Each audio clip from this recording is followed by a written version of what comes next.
These are 7 easy things that you can do to become a better chess player. The first one is to play longer time controls. If you're constantly playing 3-minute blitz games and you're realizing that you're stuck at a level and you don't feel like you're actually improving at chess, then I would recommend you playing longer time controls, because I really think that for every single minute that you spend calculating and thinking about chess, you're improving.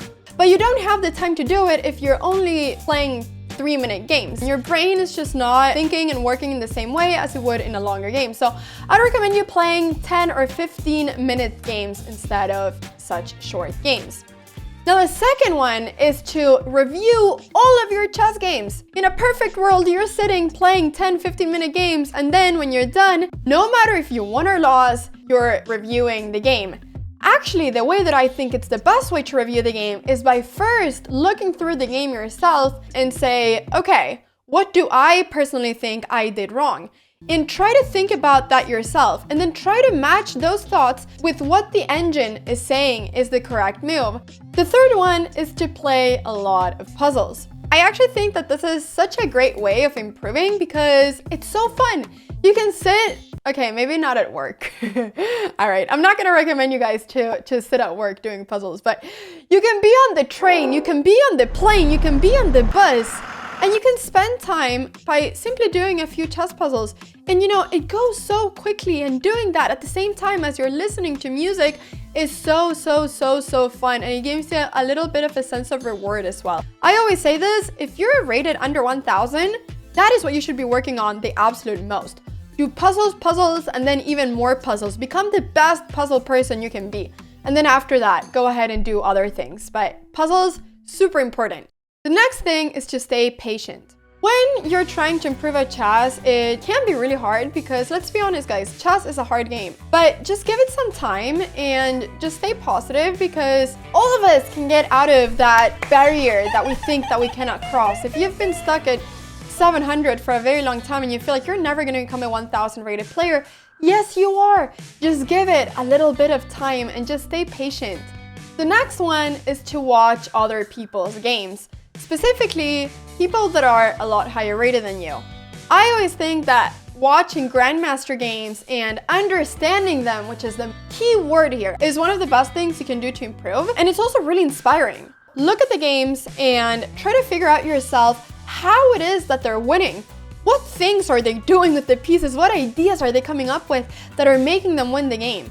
Try to think about that yourself and then look at it with an engine and try to compare your own thoughts to the engine thoughts. Honestly, it's a really amazing way of studying chess, and this, when I used to study chess in the past, this was always what I was trying to do. I was always trying to understand, for instance, Magnus Carlsen's games, because I realized that if I can understand what people that are a lot higher rated than I am, it's gonna be easier for me to come up with similar ideas in my own games. The next one is more of a practical one, and is to always double check your moves. I wanted to stop her from going queen takes b7, but for some reason I took the c knight instead of the f knight. And I was really mad at myself. So when you're sitting there with your phone and you're looking down and you're about to move your queen somewhere, make sure that no piece can capture it. And this really sounds super self-explanatory. But my mother, who is a grandmaster, used to tell me when I competed in tournaments when I was younger that I should sit on my hands.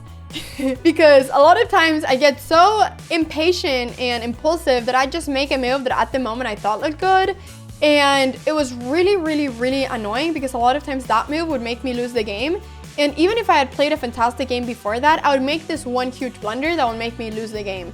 It's just really annoying. So that's one tip that I really think is important, and really bring it to your heart, because it truly is important. Now, before we get into the next tip, I wanted to introduce to you today's sponsor, Skillshare, a platform where you can learn absolutely everything.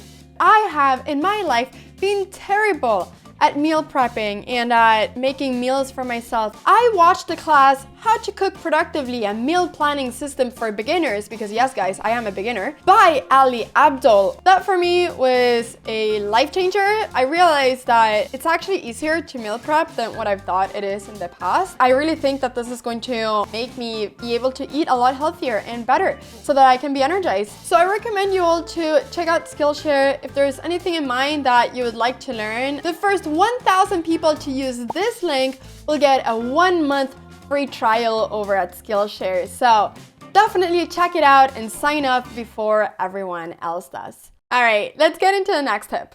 The last thing is to identify your biggest weaknesses and watch videos that have to do with those weaknesses. For instance, after you've gone through all the stuff that I said in the beginning of reviewing all your games, you might realize that your biggest weakness is a certain opening, or your biggest weakness is pawning games. You always lose pawning games. No matter what you do, you just can never get them right. Well, if that's the case, review videos that have to do with that specific thing. I also think that the more we categorize different things and the more we put them in a list, the easier it becomes for our brain to comprehend what it is that we need to do to improve, because chess is such a huge game. There's so many things that we could be doing to improving that it can be hard to know even where to start.